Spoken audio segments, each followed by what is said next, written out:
La Bible chantée. Et j'ai aimé la fin surtout aussi. Tout est bon dans la parole de Dieu. Mais le but c'est ça. Le but c'est ça de la parole de Dieu. Ne pêche plus. Oui, Seigneur. Ça veut dire n'écoutons pas pour continuer comme on est. Nous encouragez-vous lire intègre la parole de Dieu. Avant de commencer, la pensée que le Seigneur met dans mon cœur, c'est dans le Thessaloniciens.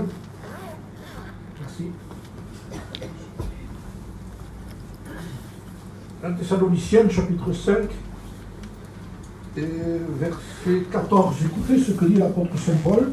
Quel équilibre la parole de Dieu. Nous vous en prions aussi, frères, avertissez ceux qui vivent dans le désordre,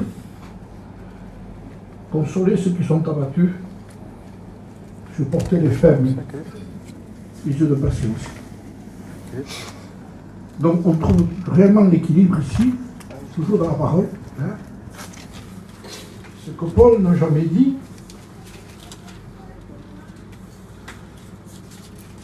supporter celui à qui il faut avertir.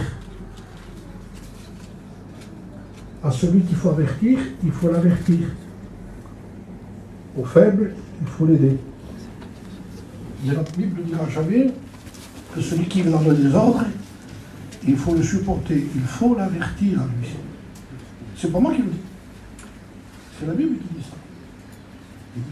À celui qui vit dans le désordre, avertissez-le. Ne le consolez pas. Donc, de là, avec ce texte-là, on comprend déjà qu'il peut y avoir chez nous plus de sentiments que de vérité. Et souvent, à celui qui vit dans le désordre, on voudrait le consoler. Et le Seigneur dit, surtout, ne faites pas ça. C'est pas notre parole à nous, ça. Celui qui vit dans le désordre, il faut l'avertir. À celui qui est faible, il faut le supporter. Faisons la notion qu'il y a une différence entre celui qui est faible et celui qui est léger. Le faible n'est pas un léger. Un léger, c'est quelqu'un qui dit dans notre langage chez nous, catalan, il y a revers. Ça va? Non, il dit. Le léger sera pesé à la balance. Mais le faible, non. Le faible, c'est vous, c'est moi.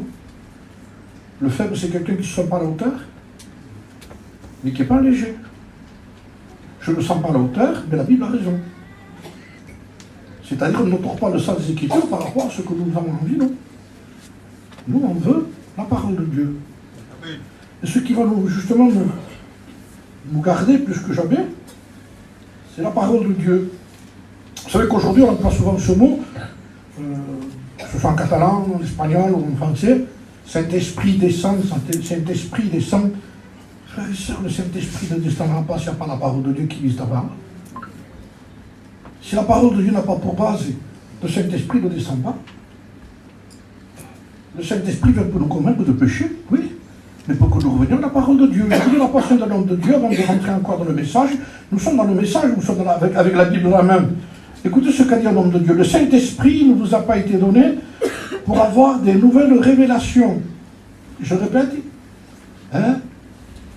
Juanito le dit souvent ça. Je répète.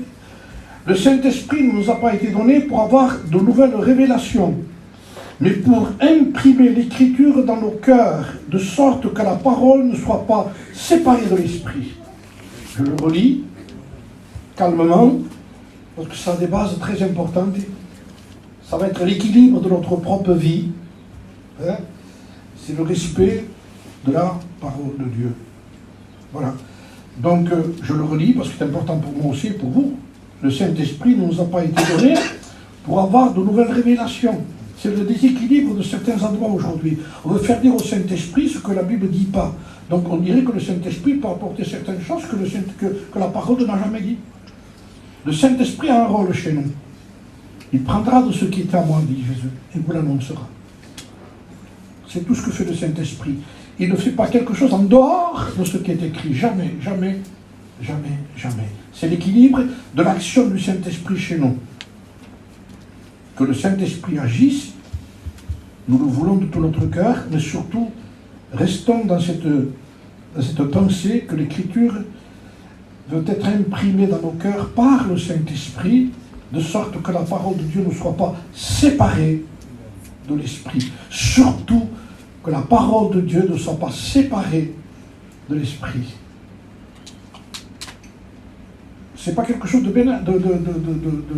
simple ce que je vous dis, c'est primordial chez nous, parce que c'est l'esprit de l'erreur qui est en train de rentrer dans certains endroits. Alors, je lis maintenant un passage dans la parole de Dieu. Ah, merci. Je lis un passage dans la parole de Dieu, c'est dans l'évangile de Jean. Hein? Évangile de Jean. Chapitre 2, oui, chapitre 2.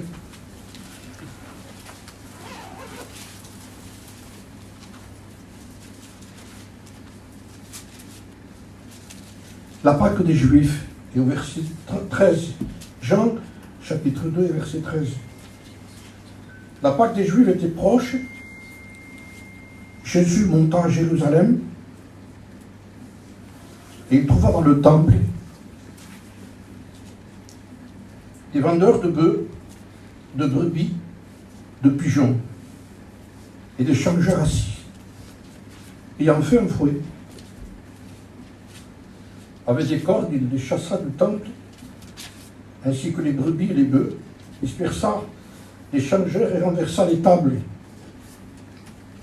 Et il dit aux vendeurs de pigeons, ôtez cela d'ici, ôtez cela d'ici, ne faites pas de la maison de mon Père une maison de trafic. Seigneur, avant la Pâque, écrit comme ça, avant la Pâque, il monte à Jérusalem et il va dans le temple. Et avant la Pâque, c'est le départ. La Pâque, c'est la première Pâque qui a été faite en Égypte. Ça a été l'institution en disant, vous partez, vous quittez, vous vous en allez. Ça veut dire en un mot, la Pâque, le mémorial de la Sainte Seine, c'est pour nous rappeler que nous partons. C'est une façon de nous remettre en question pour savoir si nous sommes prêts à partir, pas si nous sommes prêts simplement à prendre la Sainte Seine. Pas simplement à prendre un morceau de pain et boire un peu de vin, c'est pas le but. Le but, c'est de nous remettre en question, de nous juger nous-mêmes à travers la Sainte Seine, et surtout pas de juger les autres. De se juger nous-mêmes pour savoir encore si nous sommes dans la foi, pour savoir aussi si nous n'aurions pas peut-être besoin aussi d'être, si nous nous-mêmes nous sommes châtiés par le Seigneur, nous sommes corrigés par le Seigneur, et la correction du Seigneur est un privilège pour les enfants de Dieu.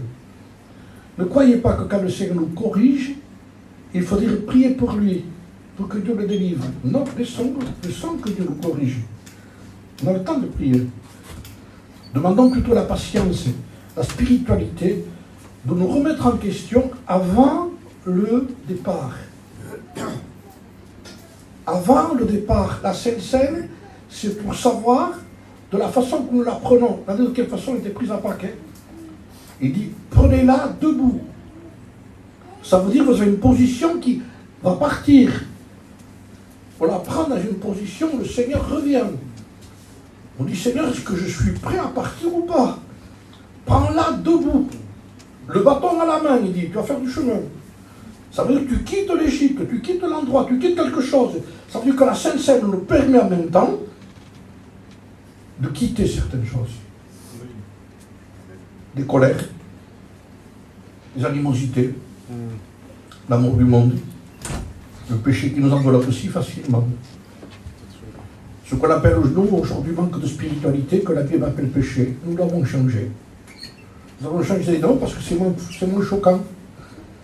Manque de spiritualité. Quelqu'un qui se fâche avec quelqu'un, qui garde sa rancune, il a manque de spiritualité. Non, il faut qu'il se réconcilie avec la personne pour qu'il soit pardonné. Et on a atténué.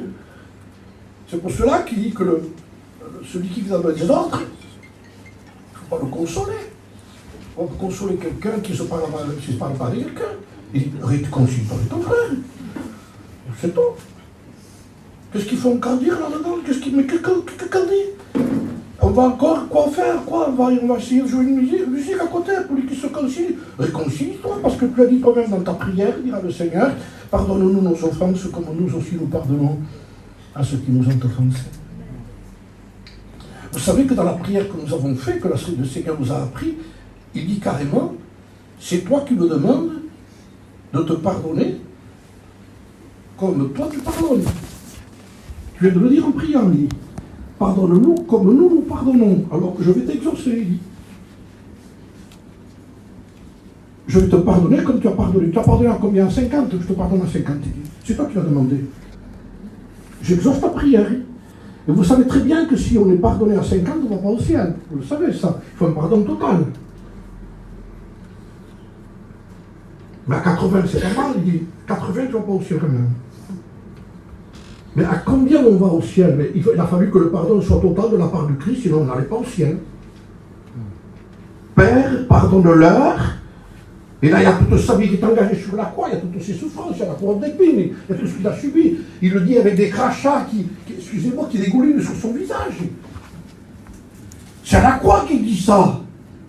Père, pardonne-leur, car ils ne savent pas ce qu'ils font. Pardonne-leur, le pardon total à la croix du calvaire. Heureusement. Sinon, qu'est-ce qu'on ferait ici? Vous serez notre salut, vous serez la base de notre salut. Dans une belle prière, une belle prédication, vous savez très bien que ce n'est pas comme ça. En ayant changé un chapiteau qui est beaucoup plus grand, beaucoup plus large, beaucoup plus long, ça conduirait à avoir beaucoup de gens perdus à l'intérieur. Nous savons que ce n'est pas ça. Nous savons ce que c'est. C'est dans le pardon du Christ que nous ne voulons pas remplir simplement nos locales, nous voulons remplir le ciel surtout. Nous n'avons pas l'intention de dire, t'as vu, c'est plein, c'est plein, c'est plein, c'est plein. Et le Seigneur a un regard qui dit, c'est presque vide, c'est presque vide, c'est presque vide. Donc ce que nous voulons voir, c'est le regard de Jésus-Christ. Et dans le regard de Jésus-Christ, il y a sa volonté, il y a sa parole, il y a son désir que nous le ressemblions à lui. Vous savez, j'ai écouté un jour un message de Wilkerson qui disait, lorsque je me présenterai devant Dieu, Dieu ne me demandera pas ce que j'ai fait. Pourtant, il en a fait, le monsieur, je vous le dis, il en a fait. Il en a fait du travail. Si vous voyez le travail qu'a fait cet homme, si vous sachez un peu ce qu'a fait cet homme, imaginable. Qui challenge, ça appartient à ce qu'il lui a fait. Mais je ne me présenterai pas avec ce que j'ai fait. Dieu me demandera, est-ce que mon fils se voit en toi? Et c'est ça qui est important. C'est important, frères et sœurs. Avertissez ceux qui vivent dans le désordre. Avertissons-nous, les frères. Aujourd'hui, c'est légalisé. Malheureux ce que je dis, hein. Le mensonge est légalisé parce que chez nous, comment tu veux que je fasse?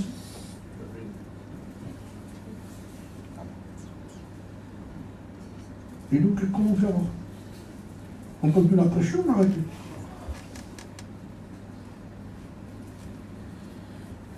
Dehors et menteur.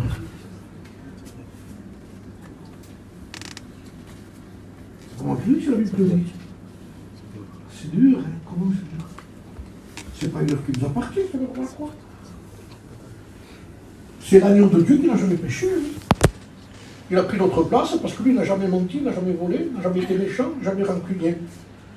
Ce que nous ne peut pas être, il a été pour nous. Il a été fait justice, sagesse, rédemption et sanctification, dira l'apôtre Saint Paul. Il a été fait pour nous. Justice, sagesse, rédemption et sanctification. Les 4 choses qui ne peuvent pas être existées, il l'a fait pour nous. Un homme de Dieu disait, c'est les 4 barreaux d'une chaise. S'il en manque un, vous vous asseyez, vous tombez par terre. Il faut les 4. Et quand les 4 sont faits, vous vous asseoir. Ça veut dire, vous pouvez vous asseoir.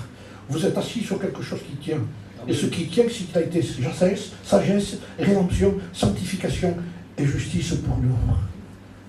Pour nous. Et vous voulez que celui qui s'assoit vive dans l'injustice. Et qu'on freine, prie. Vous savez pourquoi on est faible? Je dis avec vous, je peux prêcher assis si vous voulez. Il n'y a que l'estrade qui m'élève au-dessus de vous. Vous savez pourquoi on n'y arrive pas? On ne prie pas assez. Oui. Vous savez que voulez-vous puiser des forces dans les supermarchés à 80 000 toute la journée à l'intérieur. Allez chercher un pack d'eau. Donc un pack d'ail. Vous allez là, vous ne savez pas quand vous sortez. Prenez un pack d'eau. Pour aller à l'épicerie, ça te fait, c'est moins cher.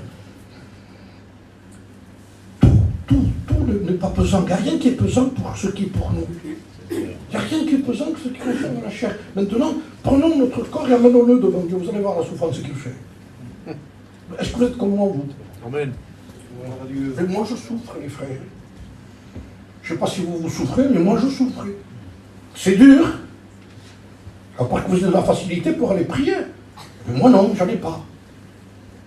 Et comme disait cet homme de Dieu, on ne prie pas parce qu'on a envie, mais parce qu'on a besoin.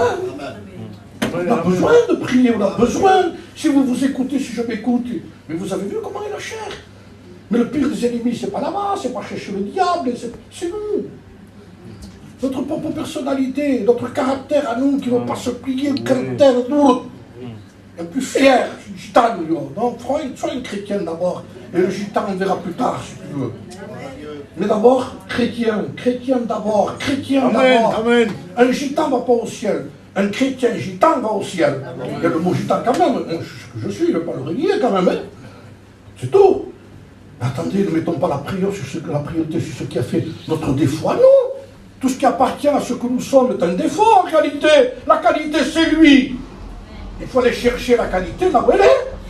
Qu'est-ce que t'as acheté ça? Mais ça vaut rien, ça. Mais il ne fallait pas là, il ne fallait pas aller ici. On nous dit souvent certaines choses, que t'as acheté ça. Et là, ne vaut pas rien, là. T'as gaspillé de l'argent pour rien du tout. Donc, gaspillons pas notre temps autre part que là où t'as été tant de temps. Écoutez bien, on fait des efforts pour certains pour aller à des séminaires. On en a fait, on y va, il n'y a pas de problème. Et combien de fois, pour Israël, tout ce que les gens ont fait, il y en a qui ont dit, même certains presque ont eu des disputes dans leur foyer. On n'y va jamais, on n'a jamais été, nous. Il faut qu'on y aille. Et alors tu dis, mais comment on fera? C'est cher. On fera un petit crédit, même si on pourra. Alors on se met dans l'embarras. Tu peux pas, c'est pas un problème, je disais un jour. Tu peux pas, c'est cher. Tu peux pas laisser loin, tu peux pas. Écoute, c'est pas un problème, je disais. Comme il y a de ta salle à manger à ta chambre, il y a 3 mètres. Il dit, mais fais 3 mètres, ton père est là-bas, il dit, dans la chambre où tu vas. Amen. Amen. Gloire à Dieu. Amen. Et là, tu te disputeras pas avec ta femme, à personne. Écoute, tu veux qu'on aille plus qu'Israël? Si. Allons prier tous les deux, tu vas voir. Amen. Alléluia. Amen. Si on peut, on peut. Allez-y, 10 fois, par mois, si vous le faites comme vous voulez. Mais que ce ne soit pas la priorité de la spiritualité. N'allons pas chercher ailleurs ce que nous avons à 3 mètres. Parle-moi. Fais venir un tel. Gaspillez pas de l'argent pour faire venir des pasteurs si vous ne lisez pas votre propre Bible tout seul. Comment voulez-vous qu'on s'en sorte, frère? Moi, je ne sais pas si vous accusez. Mais pour mettre de la pratique, de la simplicité à l'égard de l'évangile. Nous sommes compliqués. Avec c'est là-bas, il y a un message, je ne te dis pas. Mais vous connaissez le message plus grand que celui-là? Amen. Combien de versions tu as? J'ai la version telle, la version telle, la version telle. Achète-ça, une lit là. 1,50 € ça vaut. Avec des commentaires. On ne lit plus la Bible, on dit les commentaires. Direct. N'achetez pas des Bibles avec des commentaires, lisez la Bible. Ils ont la parole, mais je ne la comprends pas. Mais je ne la comprends pas non plus, des fois, moi. Il y a presque 50 ans que je la lis. Il y a des choses que je ne comprends pas. Mais je la lis quand même. Alléluia, Amen. Et pourquoi tu lis? Parce que je sais que la parole de Dieu, elle lave. Amen. Elle lave. Quand la compagnie passe, elle lave. On ne connaît pas toutes les compositions des médicaments. Rien qu'un Doliprane, j'en prends souvent des Doliprane. Mais si je devrais lire la composition et connaître comment c'est fait, je ne le prends pas, moi. Mais on me dit ça, tu le prends, tu n'as plus mal dans la tête. Je le prends, je l'avale. Pourquoi? Parce qu'il y a des savants qui l'ont fait, j'ai confiance en eux. Même si vous ne connaissez pas la composition des choses, prenez-le. Et mangez. Alléluia. Mangeons les frères. Amen. Amen, je bon prophète. Oui. Amen. Amen. En catalan, bon appétit. Bon appétit. Les vœux, je peux les faire parce que de toute façon, on ne se verra pas pour Noël. Heureux Noël. Pas joyeux, heureux. La joie, c'est le monde. Heureux, c'est la Bible. Heureux l'homme à qui le péché est pardonné. Alléluia. Amen. Terminons l'année avec quelque chose, avec des résolutions dans nos cœurs. Terminons l'année en nous donnant la possibilité d'avoir des forces pour ne plus pécher. Comment? Oui. Parce que si on lit, on prie, nous aurons la force de renoncer à tout ce qui nous est proposé. Comment voulez-vous qu'on refuse?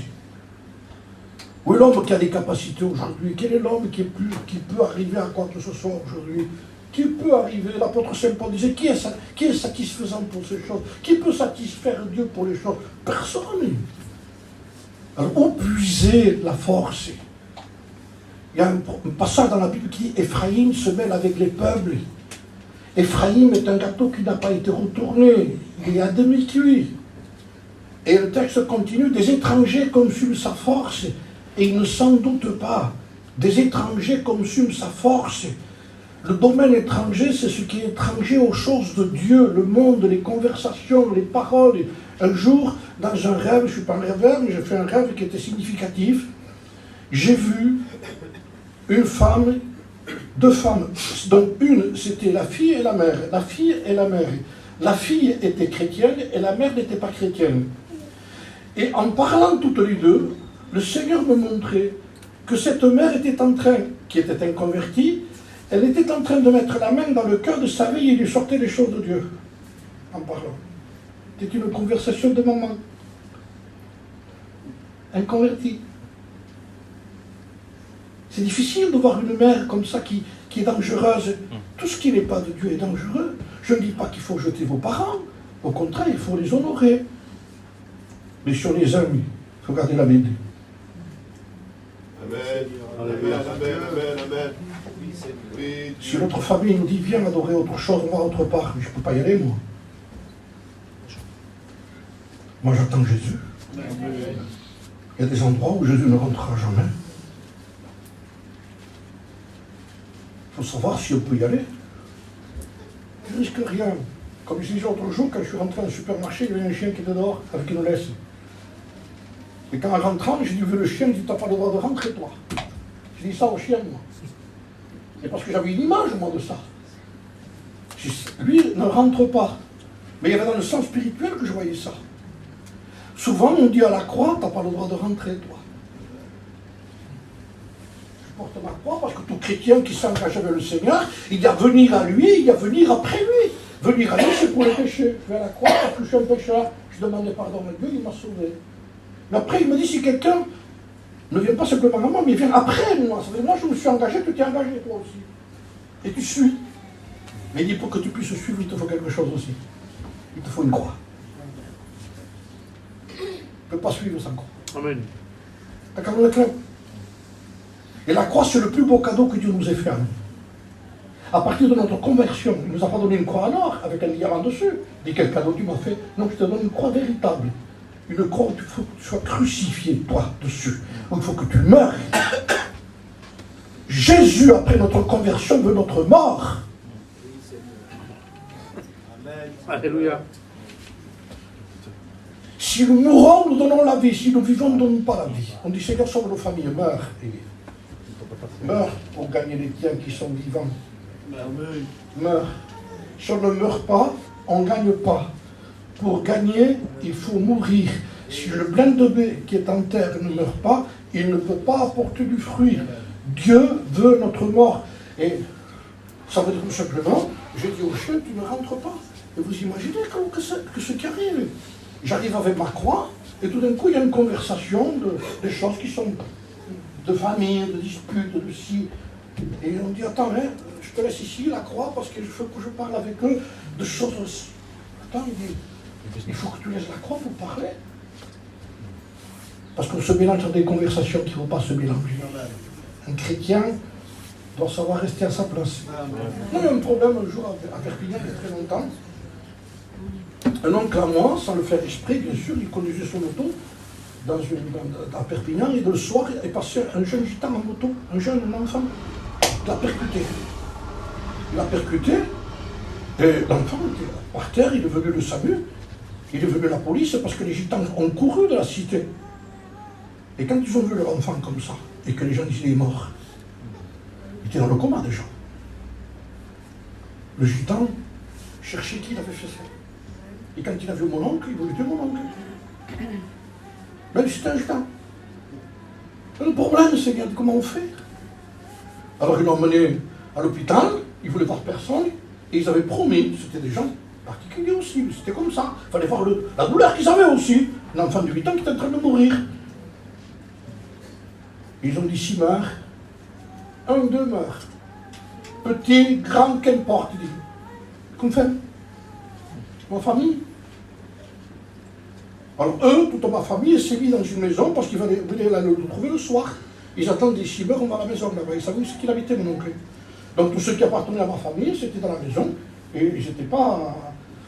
Ils étaient armés aussi, en disant, tant pis, comment tu veux faire? On ne veut pas se battre, non, mais comment tu veux le tuer? Comment on fait? Ce n'est pas hier. Après, il y avait eux, il y avait moi. Et il y avait mon cousin et l'autre cousin germain. On était 3 cousins germains qui étaient chrétiens et qui ont commencé à prêcher la parole de Dieu déjà. Et nous, qu'est-ce qu'on fait? On prend le fusil aussi. On va à la maison aussi là-bas. Parce qu'il faut de la famille, il faut se défendre. Nous, on n'y va pas, nous, là-bas. On laisse tomber la famille, là? Pas du tout. On s'est mis dans une chambre à genoux. Ils emploient des armes charnelles, nous on emploie des armes spirituelles. Et c'est avec des armes spirituelles qu'on combat le charnel. Pas dans les discussions. Pas en disant, t'as raison de faire comme ça. Qui n'a pas dit ça? Vous n'avez pas écouté certains baptisés qui ont dit même, si ça ne marche pas, mais tu le quittes. Comment tu veux qu'un foyer se sépare, toi? Prie ancienne. Amen. Je demande à Dieu de nous donner la sagesse pour ne pas faire des bêtises. Si on verrait le rôle de l'ancienne dans la parole de Dieu, même de la veuve, vous diriez, qu'est-ce qu'on doit faire? Il dit, il y en a pour tous dans la Bible, vous en faites pas. Il y en a pour tous, pour les jeunes, pour les moins jeunes, pour les plus vieux. Il y en a pour tous, pour les malades, pour ceux qui souffrent. Il y a un texte pour tout le monde. Qu'elle enseigne à aimer leur mari. Qu'elle enseigne à être soumise. Que chacun rentre dans son rôle. Amen. Comment voulez-vous qu'on arrange les problèmes chez nous? Comment voulez-vous qu'on prenne la Sainte-Seine n'importe comment? Seigneur, alors on le lève. On le lève. On peut prendre le pain et le mettre sur le plafond si on veut. Ça ne change pas la position du cœur. C'est notre façon de prier, je le fais peut-être aussi. Mais c'est pas ça. Après, ça devient religieux presque, vous comprenez bien. La Sainte-Seine a un but. Celui qui mange ma chair et boit mon sang à la vie. C'est du pain rompu, le morceau de pain, c'est le corps de Christ brisé à la croix du calvaire. C'est un morceau de lui. C'est son renoncement, c'est son amour. Plante sans, hein. On dit, il faut le prendre. Ne le prenez pas si vous n'avez pas demandé pardon à Dieu. Nous devons nous mettre en règle avec Dieu avant la Pâque. C'est un départ. Il n'y a qu'un seul départ. Il ne faut pas le manquer. Si vous le manquez, si je le manque, c'est fini. Seigneur dit un jeune homme qui n'est pas loin du royaume des cieux. Pas trop loin, c'est pas y être. Il faut être dans le centre des choses de Dieu. Amen. C'est à nous de nous mettre en question. Il faut que d'abord le Seigneur, avant de partir, il mette de l'ordre dans le temple. Les frères, laissons-le venir chez nous. Amen. Laissons-le venir chez nous. Je vous promets qu'on n'a même pas besoin d'un message, d'un prédicateur qui prêche, je ne sais pas comment. Disons-lui au Seigneur du fouet, il n'y a que les gens qui notent le fouet. Vous avez remarqué le fouet? Il fait un fouet en y allant. Il tresse, il doit avoir, je ne sais pas, il doit avoir des cornes. Et en y allant, il fait un fouet. Les disciples de Jésus, qu'est-ce qu'il fait avec ça? Moi je pense ça. Il dit, qu'est-ce qu'il fait? D'habitude, il n'a pas ça, lui, dans la main. Je ne sais pas s'ils lui ont demandé, qu'est-ce qu'il va faire avec ça? Et s'ils ne lui ont pas demandé, ils ont vu ce qu'il a fait. Vous vous imaginez, vous? Qu'est-ce qu'il fait un fouet? L'amour ne fait pas ça. C'est Jean qui le note. Le seul qui note ça, c'est l'apôtre de l'amour. Et l'amour note le fouet. Mais aujourd'hui, le fouet est parti de chez nous. Il va le dire, ça va se fixer. C'est pas les mains, frère. C'est pas les mains, ça. C'est pas les mains. Moi, je vous donne un exemple qui m'est arrivé. J'ai eu un problème un jour au poumon. On m'a fait un scanner, je l'ai cité souvent ça dans les prédications. On m'a fait un scanner. Et le scanner me dit, mais vous n'avez rien. Bon. Ça va, tranquille. Et ma femme avait pris rendez-vous avec un spécialiste du poumon. Elle me dit, on a rendez-vous avec le pain. Allons-y. Je lui dis, non, je ne veux pas qu'il y ait rien. J'ai perdu du temps. Non, si, j'ai insisté. J'ai été. Et quand j'ai été, le spécialiste a pris le papier, il l'a mis de côté, lui. Il a lu un peu, mais il l'a mis de côté. Il a pris la disquette. Et il a commencé à mettre la disquette, il a commencé à regarder. Regardez,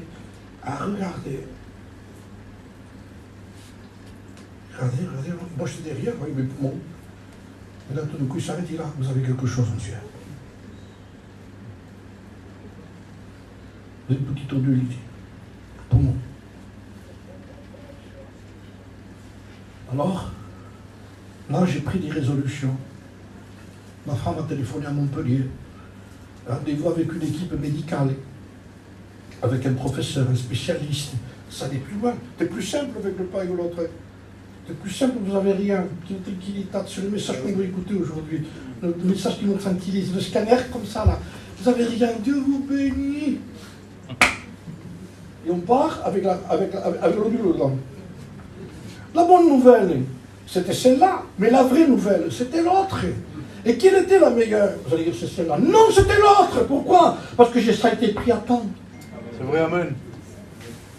La vérité m'a permis d'aller chez le professeur, de faire une IRM, d'aller plus loin dans les choses, qu'une équipe se réunisse pour qu'il parle de moi et qu'il dise on va faire ça, ça, ça et ça et ça, et si ça réussit, c'est fini. Donc c'est ça la parole de Dieu. Ce n'est pas les messages qu'on cherche aujourd'hui. Et ceux qui les prêchent cherchent du succès, je vous le dis, parce que j'en me suis aperçu. Il n'y a pas meilleur qu'un prédicateur qui fait ça avec son nom. Regardez, vous savez qu'aujourd'hui, qu'il y a une école qui enseigne à prêcher avec des signes. Je l'ai appris, ça, je ne savais pas ça, moi. Même avec des positions, parce que ça va l'influencer sur la prédication. Tout est psychologie. Et je vais vous prouver quelque chose simplement comme ça. Si je voulais recevoir l'esprit, je le dis par la parole. Maintenant, si je le fais avec la main comme ça, recevez l'esprit, quand il y a un impact, mais il va me dire qu'il y a quelque chose qui est donné. Il répond, oui, tout, je suis donné, il y a 5 grâces et tout. Mais c'est psychologique, tout est dans le sentiment, les émotions, l'action de quelque chose qu'on veut voir. L'œuvre de Dieu, quelque chose qui n'est pas vu. Je suis le cep, a dit Jésus, vous êtes des sarments. Entre le cep et le sarment, passe la sève pour qu'il y ait du fruit là. C'est sa sève à lui, ça. Maintenant, pour vous dire que le bruit, ça veut rien dire. Mettez votre oreille entre le cep et le sarment pour entendre le bruit que fait la sève pour aller de l'autre côté. J'entends rien. J'entends rien. Allez-y tous les jours, hein. J'entends rien. Et petit à petit, de l'autre côté, vous commencez à voir des petits grains verts. J'ai rien entendu, mais j'ai vu. J'ai vu le résultat du cep. Que le sarment est à l'intérieur. Alléluia. Et que la sève passe. La sève passe. Et la sève vient du cep. Et le Saint-Esprit vient de Jésus. C'est le fruit de l'Esprit. La paix, la joie, l'amour, la fidélité. Et tout ce qui appartient au ciel n'est que produit que par le Saint-Esprit en nous. Et vous voulez que moi je fasse venir des gens là qui... Mais il faut se méfier de ces gens-là. Faites pas des frais. Je sais que vous ne le faites pas non plus. Mais hors de notre pensée, ces choses-là. Avec des gens qui ont des résultats qui viennent d'où, ces résultats? Importés d'où? Nous en avons assez chez nous. J'ai dit à certains prédicateurs, n'appelez pas les gens de bien loin, appelez ceux qui sont chez vous, restez en France. Vous avez des hommes de Dieu chez nous. Pourquoi faire venir un message exporté, vous ne savez même pas ce qu'il dit? Même nos cantiques.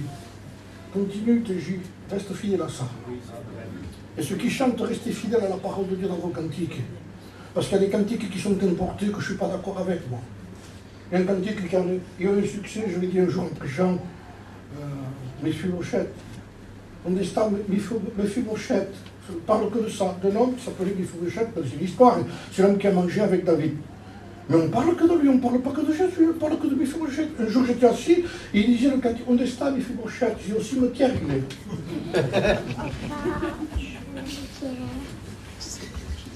Qu'est-ce que c'est que ces trucs, ces émotions? Qu'est-ce que c'est ces choses qu'on cherche?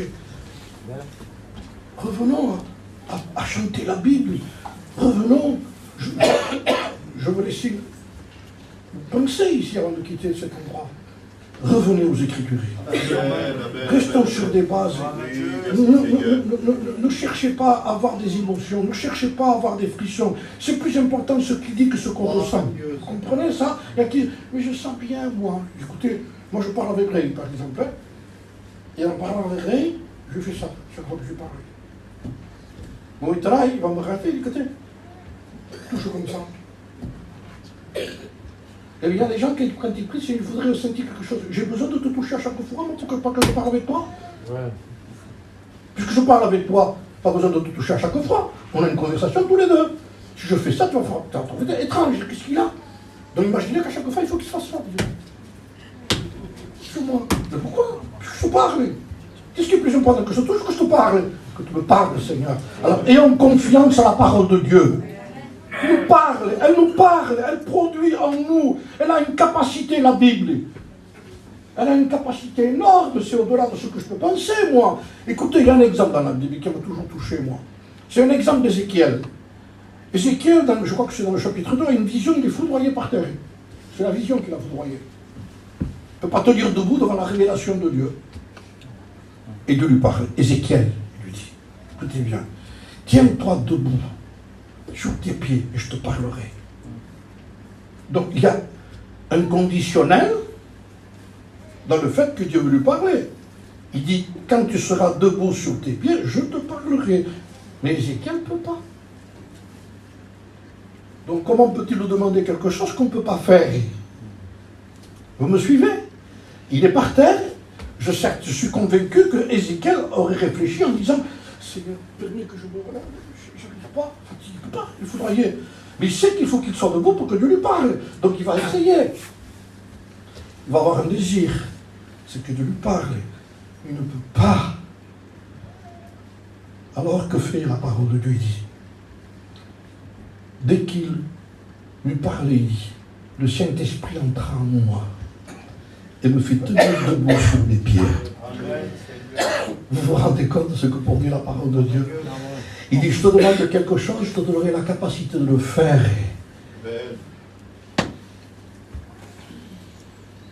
Vous voyez ce qu'il y a dans la Bible? Comment voulez-vous qu'on s'en prie, le frère, que le diable, il n'a pas besoin de lire? C'est faux! C'est faux! Heureux celui qui lit! Amen! Oui, Seigneur. Amen. Et on dirait que l'envers n'existe pas. On dirait que bon, si Dieu ne le fait pas, de Hubert, ouais, vous voyez, Dieu le voit. Attendez, l'envers existe. Vous voulez l'envers du texte? Malheureux celui qui ne lit pas. Mais vous comprenez pourquoi on est malheureux? Parce que Dieu nous a dit pour être heureux, c'est ça. Si tu ne fais pas ça, tu ne seras pas heureux. Il y a des conditionnels. Celui qui persévérera jusqu'à la fin sera sauvé. Vous voulez l'envers? Celui qui ne persévérera pas jusqu'à la fin sera perdu. Mais on dirait que non, que ça marche quand même. Sinon, on voulait tout simplement, tu l'as écrit, Paul, mais bon, d'accord, Paul, tu t'aurais pas trompé, peut-être trop, t'as pas été un peu trop loin, peut-être, toi. Vous imaginez? Il donne des conditions que si on ne les fait pas, comme si on pourrait s'en séparer. Je ne suis pas au niveau, vous n'êtes pas au niveau, mais la Bible a raison. Je veux ça, Seigneur. Je veux ça à tout prix, ça va nous pousser à prier, à demander à Dieu, à crier à Dieu de savoir que la Sainte Seine, on la prend debout, on la prend le bâton à la main, la ceinture au rein, les souliers aux pieds. On part. Et avant de partir, avant la Pâque, je bénis Dieu parce que c'est avant la Pâque, le Seigneur est bon parce que ce qu'il a commencé en nous, il veut le rendre parfait pour son jour à lui. Ça m'a soulagé ce texte, croyez-le. Il dit, ne t'en fais pas, je sais que tu ne te sens pas au niveau, mais ce que j'ai commencé en toi, je le rendrai parfait quand je reviendrai. Je vais finir la chose, moi. Je la finis. Il faut que tu saches le commencement des choses qui ira au ciel. Qui ira au ciel. Je t'ai choisi non pas pour que tu sois un chrétien de pacotille sur la terre, un porte-à-tout vent de doctrine, un chrétien qui ne se nourrit même pas de la parole de Dieu. Vous savez que bon, je donne souvent des exemples comme ça. Et c'est ma façon de prêcher. Mais je me comprends plus dans des exemples parfois que moi-même. Alors j'étais un jour dehors, je lisais ma Bible au forêt. les frères sont venus où ce que j'habite, à Béziers, j'étais assis sur mon banc, je lisais ma Bible. À un moment donné est arrivé un chien à côté de moi, un chien. Et je l'ai fait exprès, bien sûr, vous le comprenez. J'ai parlé au chien. Et j'ai dit au chien, tu lis la Bible? C'est ridicule ce que j'ai dit, mais voilà pourquoi je l'ai dit. Parce qu'après j'ai fait une discussion entre le chien et moi. Il m'a regardé, le chien il est parti. Pas intéressé, il ne comprenait rien à ce que je lui disais. C'était un animal. Or la Bible parle de l'homme animal qui ne comprend pas les choses de Dieu. Alors là, ça devient un problème, si on ne comprend pas les choses de Dieu, il faut se convertir alors. Alors je lui dis, tu lis pas. Si j'aurais donné des croquettes, il se serait arrêté, il m'aurait mangé, après il partait. Pourquoi? Parce que lui ne vit que de pain. Ah non, changeons le nom, il ne vit que de croquettes, lui, c'est tout. Mais il ne lit pas de Bible, il n'a pas d'esprit, il ne va pas au ciel, lui, il n'est pas sauvé, le chien. Il meurt, il va dans la poussière, c'est tout, il va pas bien. Mais nous, il dit, c'est pas pareil. Le chien, après, je l'ai fait parler. Il m'a dit, Xavier, moi, je ne vais pas au ciel, mais toi, tu vis pas de pain seulement, toi, non? T'as pas autre chose à manger, toi? Sinon, t'es comme moi, alors. Tu fais que ça. T'as une Bible, toi? Oui. Dis-la, alors.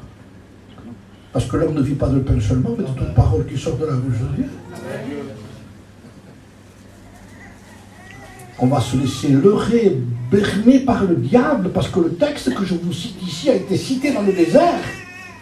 Et n'oubliez pas que ça a été dans un moment intense entre le Christ et Satan lui-même. Parce qu'il y a un caillou et Jésus a faim, il y a un roc ici et Jésus a faim. Et le diable lui dit, si tu es le Fils de Dieu, ordonne que cette pierre devienne du pain. Mais ce piège-là, on a tous subi. Quand nous avons un problème et que le problème ne se résout pas, le diable vient nous faire douter, il dit, t'es pas chrétien peut-être, non, peut-être t'es pas. C'est vrai. C'est pourquoi t'es pas exaucé? Parce que t'as péché. Il y a tant de choses qu'on peut dire. Il y a des choses peut-être à régler aussi, je dis pas. Mais je voulais dans le sens de la prédication. Le piège du diable, c'est ça. Il dit tout simplement, ce qui va prouver ce que tu es, c'est que la chose se transforme. Est-ce que vous comprenez? Ça veut dire que notre titre de fils de Dieu va dépendre de l'exaucement de notre prière. Si la pierre devient un pain, je suis fils de Dieu. Si ça reste une pierre, je ne suis pas fils de Dieu. Alors Jésus a répondu pour nous, parce qu'on ne saurait pas quoi répondre ici. Heureusement qu'il a répondu pour nous aussi. Là, hein. Amen. Heureusement qu'il était là, hein, dans le désert, où on n'y va jamais, nous. Mais lui, il était lui. Il n'est pas rentré avec sa tête seulement, il est rentré avec son corps. Et le corps, c'est nous, la tête, c'est lui, mais le corps est rentré dans le désert. Hein. Et à ce moment-là, Jésus répond. Écoutez ce qu'il dit. Alléluia. Voilà la signification de ce que moi je dis ici. Écoute Satan.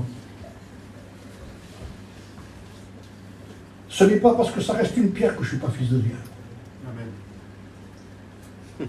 Mon titre ne dépend pas d'une transformation de pierre en pain. Je suis fils de Dieu. Amen. Alléluia. C'est ça. La Bible rend témoignage, le Saint-Esprit rend témoignage à notre esprit que nous sommes enfants de Dieu. Amen. Parce que c'est ça qui se passe chez nous. Vous savez qu'il y a des gens comme ça aujourd'hui qui ne connaissent pas ça. Comment voulez-vous qu'on s'en sorte, les frères? Mais comment voulez-vous qu'on s'en sorte? Je sors presque de mon sujet. J'ai changé de sujet en même temps en prêchant. Pour rester sur la parole. Alors Jésus répond. L'homme, il est écrit, dit Jésus. L'homme, il est écrit, il prend les Écritures pour nous amener aux Écritures à nous aussi, comme je disais, pas pour utiliser la capacité de... Il n'a jamais été pour lui-même. Il n'a jamais employé son autorité de fils de Dieu. Il a employé son autorité de fils de l'homme pour gagner dans un corps de fils de l'homme, pour que nous soyons vainqueurs dans un corps de fils. Parce que sinon... Bien sûr qu'il gagne lui, c'est Dieu, il n'y a pas de problème, il est le fils de Dieu, mais comment je fais moi? Il dit non, t'en fais pas, j'ai pas gagné comme ça, j'ai gagné dans un corps d'un second Adam. Alléluia.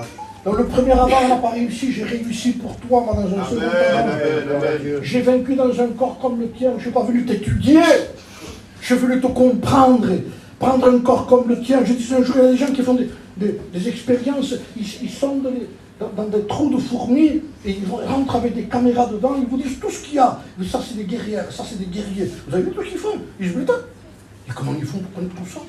Ils disent, ça c'est la reine, ça. Ils savent tout, ils savent tout. Alors après ça m'a touché, ça, j'ai dit, Seigneur, mais toi tu n'es pas venu nous étudier comme eux le font, parce qu'ils ne connaissent pas le sentiment d'une fourmi. Ils ne connaîtront jamais ce qu'est la pensée d'une fourmi, même s'ils l'étudient. Même si les fourmis pourraient parler, tu me parles, mais tu ne connaîtras jamais ce que je suis en tant que fourmi. Quand Jésus est venu, il n'est pas venu avec une caméra pour nous étudier. Il a pris un corps comme le nôtre. C'est comme si nous, on aurait pu se transformer en fourmi en notre dedans. On connaîtra plus qu'une caméra, hein, puisqu'on saura ce que c'est une fourmi. Comment marche une fourmi, ce que mange une fourmi. Il a pris un corps comme le nôtre. Il a été tenté en toutes choses comme nous. Il a été l'exemple pour nous du vainqueur, du Seigneur, du roi, qui n'a jamais péché. Notre référence, notre capacité, elle vient du crucifié, de celui qui est mort sur la croix du calvaire pour nos péchés. Et nous devons le connaître, mieux le connaître, comme disait l'homme de Dieu. On ne peut pas aimer quelqu'un qu'on ne connaît pas. Est-ce que vous êtes d'accord avec moi dans ce que je vous dis? On peut aimer plus un petit cousin éloigné qui est toujours avec vous que quelqu'un qui est un parent plus près qui est loin. Je ne suis jamais avec lui. Mais quand vous êtes avec quelqu'un qui est toujours là, vous avez une connaissance qui est beaucoup plus grande de dire, je le connais moi, je sais ce qu'il aime manger, comment il est habillé. C'est plus que ça. Je le connais dans la profondeur de son caractère. Et si on l'accuse sur quelque chose à cette personne, je le connais tellement que je dis non, il n'a pas fait lui ça. Comment tu le sais toi? Je le connais moi. Ce n'est pas le vêtement que vous connaissez, hein? C'est la capacité de l'homme à l'intérieur. Et c'est cette connaissance que nous parlons. Connaître Jésus de cette façon va nous assurer que nous pouvons y arriver. Qu'il y est arrivé, on peut y arriver. Il nous a donné la victoire, sa victoire et ma victoire. Le tout est accompli pour moi. Et dans le désert, il a vaincu pour moi. Et je dois mieux le connaître. L'homme de Dieu disait, les Écritures sont en page imprimée. Écoutez ce que je vous dis, hein. C'est l'homme de Dieu qui a dit ça. Les Écritures sont en page imprimée, ce que le Christ est lui-même. Les Écritures sont en page imprimée, ce que Jésus est lui-même. Au commencement était la parole était Dieu, c'était lui. La parole est venue en chair. Et Dieu a voulu que ce soit écrit. La Bible, c'est Jésus. La Bible, ce sont ses Écritures. N'était pas écrit Nouveau Testament? Vous avez vu ce qu'on dit? Un testament. Pour qu'un testament existe, il faut qu'il y ait mort de la personne.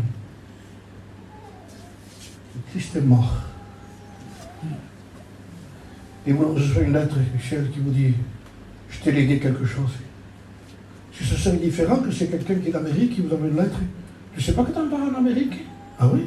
Oui. Je crois que c'est un Rockefeller, tout comme ça. Ah bon? Oui. Mais tu as un parent, lui, t'a laissé quelque chose, je vous promets qu'on y va le matin de mon âge. Ouais. On s'attend à recevoir son héritage.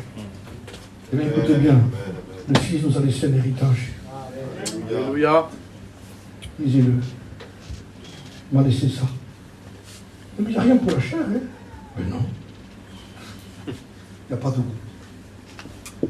C'est presque le Covid. Pas d'odeur, pas de goût.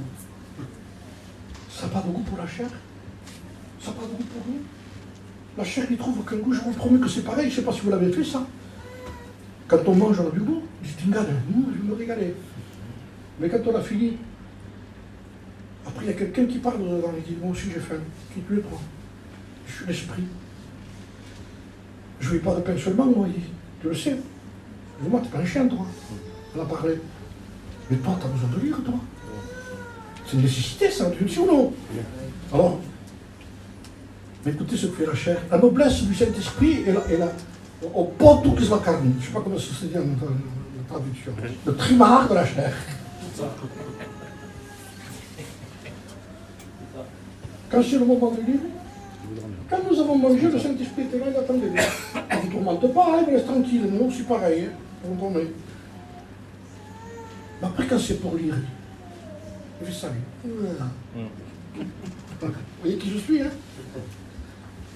Alors je vais lire quelques textes. Je lirai un peu plus tard. J'ai quelques commissions à faire. S'il faut. Dieu sait qu'on a dit non déjà. On fait n'importe quoi pour pas dire. Alors on a pris des méthodes, on a pris des peines de vie, il y en a partout, il y en a chez Noël, ça fait pareil. C'est plus facile. C'est comme mon chéri, parce que et si ça ne vous plaît pas, on a le choix là, parce qu'on le remet dedans, le remet dedans, le remet dedans, tout d'un coup on trouve celui qui lui convenait. Ne pas encore le baguette. Ça devient dangereux quand même. Je vous le dis comme ça, mais ne croyez pas que c'est presque se moquer de Dieu, de lui demander qu'il nous parle comme ça, un Dieu si grand. Ça vous est pas arrivé de lever la tête vers le ciel, que les larmes vous coulent? Ça m'est arrivé. Seigneur, comment c'est possible que tu me parles à moi? Je suis une poussière et le Dieu créateur, vous comprenez qu'il tient tout entre ses mains. Je ne vous rappelle pas ce qu'est Dieu, vous le savez, vous êtes converti à cause de ça quand même. Est-ce que vous savez que ce Dieu, il change les temps et les circonstances, il établit, il renverse des rois? Vous savez, tous ces hommes puissants qui disent non, moi je n'irai pas, moi je ne le ferai pas. Ce qui se passe ici, que ce qui passe là-bas. Comment ça va se passer? Je contrôle. Je le sors. Je le mets. Je le pousse. Il est Dieu. Il est notre Dieu. Il connaît le lendemain, il dit, ne vous faites pas de soucis pour demain, il y est déjà, lui. Demain, il y est déjà. Nous, on n'y est pas, mais lui, il y est. Moi, j'y suis déjà. Ne te fais pas de soucis, j'y suis déjà. Quand? À demain. Il dit, mais c'est pas possible, moi, je ne suis pas. Mais moi, j'y suis. Donc, ne te fais pas de soucis, je suis dans tes lendemains déjà. Ça veut dire que Dieu veut que nous prenions attention à ce qu'il nous dit et que nous servions de ce livre comme étant le vrai livre. La parole de Dieu. La Bible. Les hommes qui l'ont chéri. Des hommes qui l'ont marqué. Des hommes qui ont pleuré lorsqu'on leur a arraché la Bible. On leur a arraché une part d'eux-mêmes. Oh, ça nous dérange plus beaucoup, nous, qu'on nous arrache la Bible. Oui, quand on voit un enfant chez nous qui prend la Bible dessus une part, il ne faut pas le faire ça. Tout le monde fait ça. Il ne faut pas faire ça avec la Bible, t'entends? Écoutez le raisonnement de l'enfant. Et pourquoi il est fâché comme ça? Il l'a dit jamais. Pourquoi non? J'ai rien fait de mal. Si c'était quelque chose qu'il aurait constamment dans la main, je comprendrais. Mais il est dans le placard, là. Il y a des toiles d'araignée dessus. Il m'a tout le tout. Parce qu'il a déchiré une page. Tu te rends compte ce que t'as fait? Et il pourrait le répondre combien de fois de texte t'as déchiré, toi? Je t'ai vu. Quand tu me disais des mots bizarres, quand tu t'es fâché. Alors que la Bible dit n'héritez pas vos enfants. Oui, la Bible l'aurait chez nous, alors qu'on l'impose d'une façon religieuse autour de nous. Frère, j'ai besoin, comme vous, de revenir aux choses de Dieu. J'ai besoin d'honorer ce livre. Je ne prends pas ce livre et dire, Seigneur, il n'a rien de magique, le livre, comme ça, là, il ne fait rien du tout. Mais quand ce livre parle et sort, quand la parole de Dieu revient révélation, le même texte que vous avez lu, que tout d'un coup vous comprenez comme jamais vous l'avez compris. Seigneur, je n'avais pas compris ça. Que c'est beau ce que tu as dit, mais il vient de te le dire 50 fois. L'autre fois, j'ai été marqué par un texte que vous connaissez. Très simple. Dans la simplicité à ce que Christ est. Jésus a dit un jour qui est le plus grand, celui qui est à table ou celui qui sert. Donc on comprend vite fait que celui qui est le plus grand, celui qui est à table. Parce qu'il dit au monsieur qui va le servir, monsieur, maintenant ça, il vient d'arriver, hein. Il vient de partir. Amenez-moi la garçon. Vous ne pouvez pas commander les deux. Mais non, c'est nous les patrons. On est les plus grands, ça. Le plus grand, celui qui est à table. Alors Jésus a dit, moi je suis venu comme celui qui sert. Ça m'a bouleversé. Alors où je vais chercher, moi, l'autorité? Là, je veux l'autorité parce que je suis à table. Il dit non, l'autorité c'est quand tu sers. Amen. Arrêtons de se mettre à table pour se faire servir quand on veut être serviteur. Je veux être serviteur, sers. Et ne te sers pas.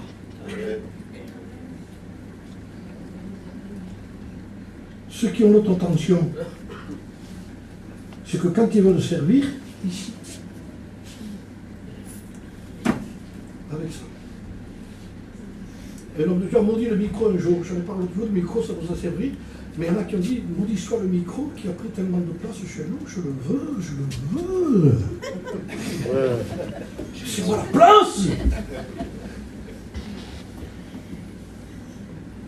On dirait qu'on est utile. Si on n'a pas ça, t'es plus utile en bas qu'en haut. Amen. De toute façon, le vertige vient quand vous regardez. Du haut en bas. Mais le vertige ne vient jamais quand vous regardez du bas en haut. Là, la tête ne tourne jamais. Reste en bas. Restons en bas si la tête nous tourne en haut. Ça, c'est la Bible. Serviteur. Merci Seigneur.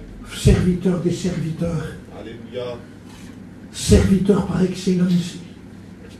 Serviteur qui passait inaperçu. Je disais dernièrement dans une réunion, si Christ viendrait chez nous et si on ne savait pas qui c'est, on ne lui laisserait pas la place. C'est noté dans un point comme ça. Coucou, non? Les frères jeunes m'avaient invité pour faire 2 réunions, le matin et le soir, à Perpignan. C'était tous des jeunes, ils étaient honorés de m'inviter comme anciens, quoi. Et alors quand ils priaient, avant que je prêche, ils disaient, Seigneur, tu sais que ce que nous voulons, nous, c'est pas écouter. Ce n'est pas écouter l'ancien, mais avec l'honneur. Il dit, c'est à toi qu'on veut écouter. Vous avez raison. Et quand j'ai pris la place, j'ai dit ce que j'ai dit là. J'ai écouté, vous avez raison de dire ce que vous avez dit, ce n'est pas à moi qu'il faut écouter. Maintenant, il faut que vous sachiez que Jésus est plus simple que moi. Je ne sais pas si vous êtes prêts à l'écouter. Parce qu'aujourd'hui, si Jésus, ça le savait, il vient de nous faire une mission. Il n'en fait pas 2 chez nous. C'est ce qu'il a dit. Qu'il est un berger, qu'on ait des brebis, qu'on ait des moutons, voilà, ouais. Qu'il ait du pain, qu'il ait de l'eau, qu'il ait la lumière. Même il prêche. Je dis en français, jamais plus il prêche chez nous. On le fait parce que c'est Jésus, mais en réalité, son message ne convient pas trop simple. C'est pour ça qu'on a pris des messages qui ont été au-delà de lui. Et qui nous ont monté à nous à une hauteur, je ne vous dis pas, comme je disais, on prêche sur les étoiles dont on ne redescend plus après. On s'est perdu. Oui, monsieur. Trop. Ouais, amen. Non, ça va. Et son message est tellement simple, je finis. J'avais d'autres choses à dire, mais je vais rester sur ça. C'est tellement fort ce que le Christ dit, c'est tellement puissant ce qu'il dit. Amen, amen, amen. Qu'il a voulu au-dessus de tout et par-dessus tout, que nous soyons non pas simplement des gens qui parlent, mais des gens qui vivent. Gloire à Dieu. C'est beaucoup plus grand ce qu'on vit que ce qu'on dit. Je dis souvent, quand je fais chanter une chorale, je bénis Dieu parce que partout on fait chanter des chorales. Je l'ai vu souvent dans mes missions, ça. Je fais chanter l'accord des femmes, l'accord des frères. Je vous dis, écoutez les sœurs, le cantique que vous chantez avec vous n'est pas une preuve que vous êtes unis. L'unité ne vient pas parce qu'on chante le même cantique en haut. L'unité vient en bas, dehors, là-bas. Quand on est capable que quand quelqu'un me parle sur quelqu'un, il arrête, je ne parle pas, moi je ne le critique pas, moi. De quoi tu me parles là? Qu'est-ce que ça veut dire? C'est ma soeur, ça va. Vous savez ce qu'on dit dans le proverbe chez nous? Que nous on parle de nos familles, c'est une chose, mais pas que de qu'on parle. Oui, c'est chez nous. Ça c'est toujours pareil. Hein? D'abord, vous sentez que ça va dedans quand on en parle, que c'est l'autre. Je dis rien parfois, mais on dit, quand même, c'est pas comme vous, hein. Je parler comme ça, ma famille en moi. Donc, ça veut dire que vous en parliez, c'est une chose, mais l'autre, vous ne cherchez pas. Ça veut dire la même chose, ça. Oui, amen. Mais on ne parle pas, nous. Arriver à arrêter tout ça. Arriver à arrêter ce qui est. Moi, je voulais un message pratique. A, B, C, D. Alors, qu'est-ce que c'est la conclusion donc, du message de ta Bible? Amen. Qu'est-ce que tu veux que je te dise de plus? Ou alors, il faudra chercher le système. Et de là revient la première réunion de Simon le magicien.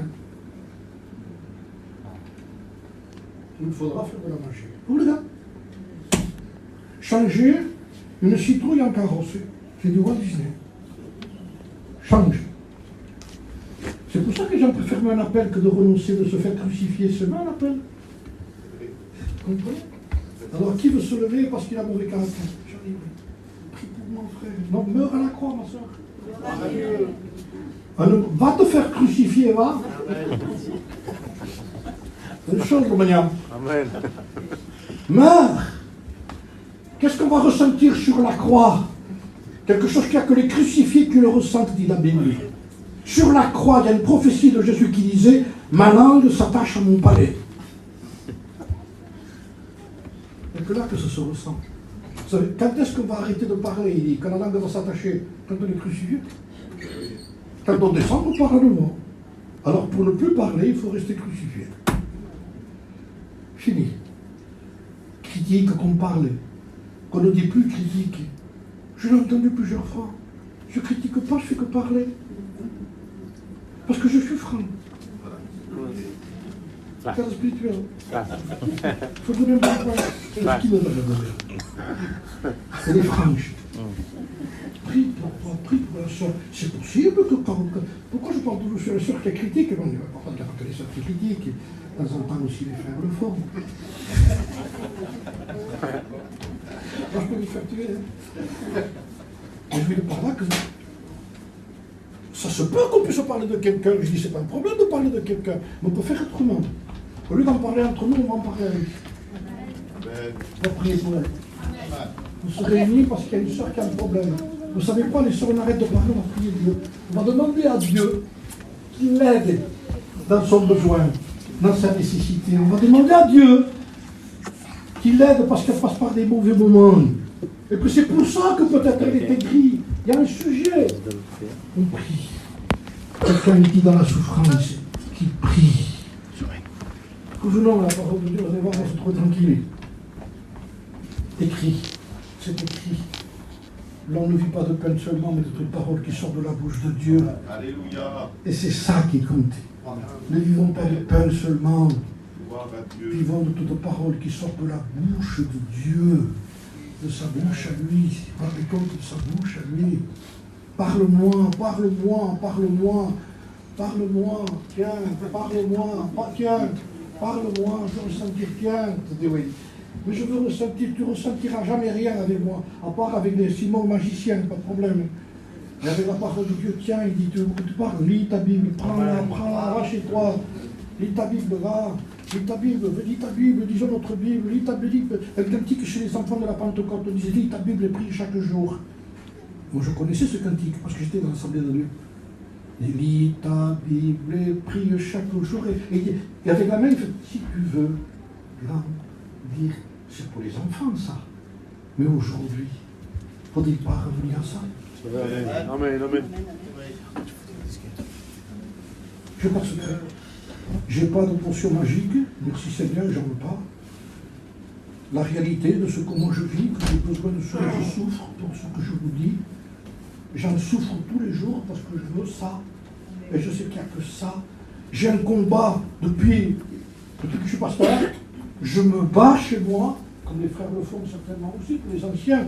On se bat pour repousser ce qui veut rentrer, qu'on sent que ça sent pas bon, on sent que c'est pas normal, qu'il y a quelque chose qui est de travers.